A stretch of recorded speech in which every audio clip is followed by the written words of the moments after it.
नमस्कार दोस्तों, कैसे हैं आप लोग। उम्मीद करता हूँ आप लोग बहुत अच्छे होंगे। आज जैसा आप जानते हैं मंडे है। मार्केट में आज मार्केट की जो शुरुआत हुई है बहुत ही अच्छी हुई है और जो ट्रेंड रहा है वो काफ़ी पॉजिटिव रहा।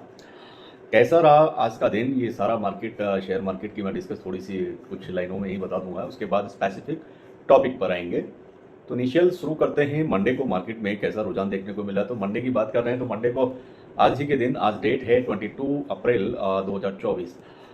तो आज शेयर बाजार का जो कामकाज है वो अगर क्लोजिंग आप देखेंगे तो क्लोजिंग बहुत अच्छी और तेज़ी में हुई है, यानी कि ग्रीन जोन में हुई है। और बीएससी सेंसेक्स की बात करूं तो 560 पॉइंट की मजबूती रही है।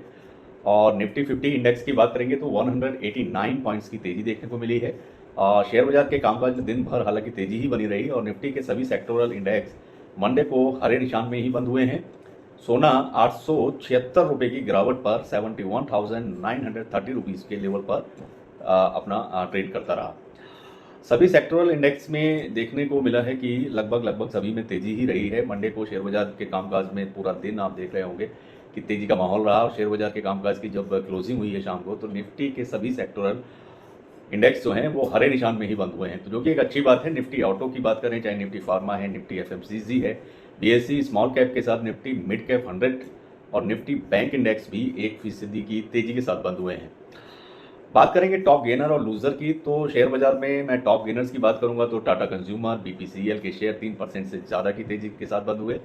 आइसर मोटर्स, लार्सन ट्यूब्रो में करीब 3% की तेजी देखने को मिली है। और वहीं पर Shriram finance, hero MotoCorp and axis bank में करीब 2.5% की तेजी पर बंद हुए हैं। और शेयर बाजार में जो कामकाज में जो कमजोरी देखने वाले शेयर की मैं बात करूंगा तो उसमें रहा है NTPC, HDFC bank, JSW steel, Bajaj auto, Tata steel, IndusInd bank के शेयरों में थोड़ी कमजोरी देखने को मिली है। और जो 52 वीक्स के हाई और लो की बात करें तो सोमवार के मार्केट का जो आज का दिन रहा है उसमें वोल्टास है, मोतीलाल ओसवाल, हिंद कॉपर, हिंदुस्तान कॉपर पे मैंने अभी कुछ दिन पहले वीडियो भी बनाई थी। इसके अलावा सीमेंट में जैसे सीमेंट्स है तो वो भी इसका 52 का जो हाई एंड लो में आया है। तो जियो फाइनेंशियल है के साथ में जस्ट डायल जैसी कंपनियों के शेयर 52 वीक्स के हाई लेवल पर रहे हैं। तो हाई लेवल में वोल्टास है, मोतीलाल ओसवाल हो गई, हिंदुस्तान कॉपर है और सीमेंट्स है, जियो फाइनेंशियल है। तो इनका 52 वीक्स का हाई आज बना है। और हिमाद्री स्पेशलिटी के शेयर भी 52 वीक्स के सबसे लोअर स्तर पर आज पहुंचे हैं। तो आज का दिन ऐसा कुछ मार्केट का हाल रहा है। वहीं बात करेंगे कुछ मल्टी बैगर शेयर्स का हाल कैसा रहा। तो शेयर बाजार में मल्टी बैगर रिटर्न देने वाली कंपनियों के शेयर की अगर मैं बात करूं तो एल की बात करेंगे, Larsen and Toubro, Wipro, ICI bank, Infosys, HCL tech, Tata consultancy services, TCS, Asian paints, Kotak Mahindra bank and ONGC के शेयर में तेजी देखने को मिली और तेजी में ही वो बंद हुए हैं। वहीं पर एचडीएफसी बैंक लिमिटेड के शेयर में हालांकि नुकसान ही दर्ज किया है। और गौतम अडानी ग्रुप की 10 लिस्टेड कंपनियों में से करीब 9 शेयर ऐसे रहे हैं जो हरे निशान में बंद हुए, जबकि एसीसी लिमिटेड के शेयर में मामूली कमजोरी दर्ज की गई, यानी कि वो स्लाइटली उसमें रेड जोन में बंद हुआ। तो ये तो आज के पूरे दिन का मार्केट का हाल रहा है। अब बात करते हैं जियो फाइनेंस की, क्योंकि जियो फाइनेंस का भी आप देख रहे होंगे कि जियो फाइनेंस का क्वार्टर 4 का रिजल्ट आया है, जिसके चलते 52 वीक्स का हाई बनाया है कंपनी ने। और क्वार्टर मार्च का जो क्वार्टर है उसके दौरान में अच्छे रिजल्ट्स आने के बाद से जियो फाइनेंशियल कंपनी का शेयर आज मंडे को करीब 3% से ज़्यादा तेजी उसमें देखने को मिली, यानी कि 3% उछला है। तो ये एक अच्छी बात हुई है जियो फाइनेंशियल में। अगर आपके पास भी जियो फाइनेंशियल सर्विसेज के स्टॉक हैं तो आपने इस चीज़ को नोटिस किया होगा कि वो अच्छे प्रॉफिट्स आपको बनाकर दे रहे होंगे। और पूरे टाइम में जैसे मंडे का पूरे फुल डे में अगर आप देख रहे होंगे तो उस समय 3% की तेजी के साथ में 381 रुपीज़ के लेवल पर इसका स्टॉक पहुंचा था। और साथ में जियो फाइनेंशियल सर्विसेज लिमिटेड प्रदेश का जो दिग्गज बिजनेसमैन हैं, रिलायंस इंडस्ट्रीज लिमिटेड के मालिक मुकेश अंबानी, उनका इस कंपनी में मालिकाना हक भी है। तो ये उनकी ही कंपनी है। दरअसल स्टॉक में तेजी की वजह जो है वो जियो फाइनेंशियल सर्विसेज लिमिटेड कंपनी के फाइनेंशियल ईयर मार्च 2024 के क्वार्टर के जो रिजल्ट रहे हैं, जो बेहतर रिजल्ट रहे हैं, उसी को बेस उसका माना जा रहा है।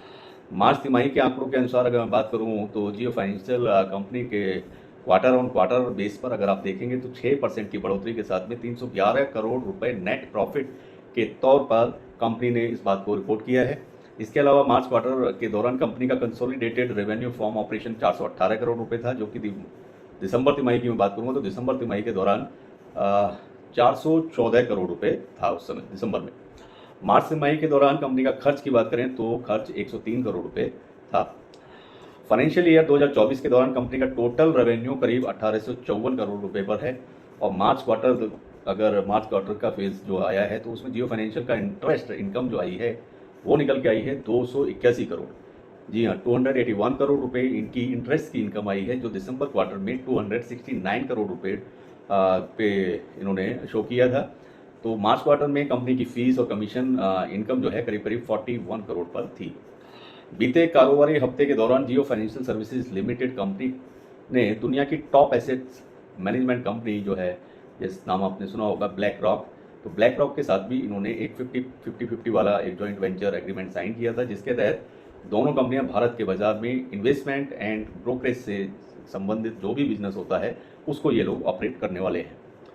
और इस एग्रीमेंट साइन होने के बाद जियो फाइनेंशियल का जो शेयर है एक सप्ताह के अंदर ही, आपने देखा होगा उस समय जब लास्ट फरवरी या जनवरी के आसपास में आप देखेंगे कि 7% से अधिक एकदम से बढ़ा था और वहीं पिछले एक महीने में 10% से ज़्यादा का रिटर्न ये स्टॉक बनाकर दे चुका है।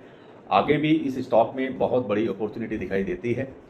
तो जिन लोगों को या जिसका भी ऐसा मन बन रहा है कि वो जियो फाइनेंशियल के स्टॉक को अपने पोर्टफोलियो में शामिल करना चाहते हैं, तो अभी इसमें थोड़ा वेट कीजिए। जब इसमें कोई डिप आता है तो बाइंग एंट्री आपकी बनती है, तो इसमें आप अपनी एंट्री ले सकते हैं। लेकिन कोई भी नई एंट्री लेने से पहले आप अपने फाइनेंशियल एडवाइजर से एक बार सलाह जरूर ले लें और सेल्फ स्टडी भी कंपनी की करना बहुत ज़रूरी होता है, तो सेल्फ स्टडी भी कर लें। हालांकि कंपनी में प्रॉफिट्स बनते हुए दिखाई दे रहे हैं, लोगों ने बहुत अच्छा पैसा भी इस कंपनी के स्टॉक में बनाया है, तो ऐसे इसमें कोई दो राय नहीं है कि ये कंपनी आपको मुनाफा बनाकर नहीं देगी। मुनाफा लोग बना रहे हैं और अच्छा प्रॉफिट्स गेन कर रहे हैं।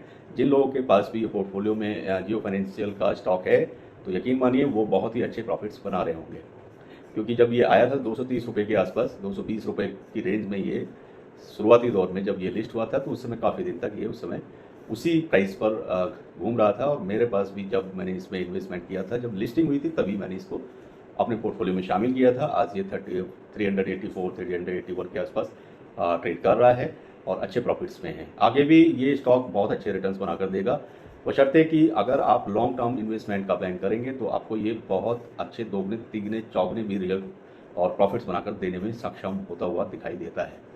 तो उम्मीद करता हूँ वीडियो आपको पसंद आएगी। टू दी पॉइंट्स बात करना मेरी आदत है, कोई घुमा फिरा के मैंने बात नहीं करता हूँ। तो चैनल को जरूर सब्सक्राइब कीजिए, लाइक कीजिए, बेल आइकन के बटन को जरूर प्रेस कीजिए, जिससे समय से टू दी पॉइंट वाली वीडियो आपको मिल सके। अगर किसी स्टॉक पर आप वीडियो चाहते हैं तो आप मुझे लिख सकते हैं।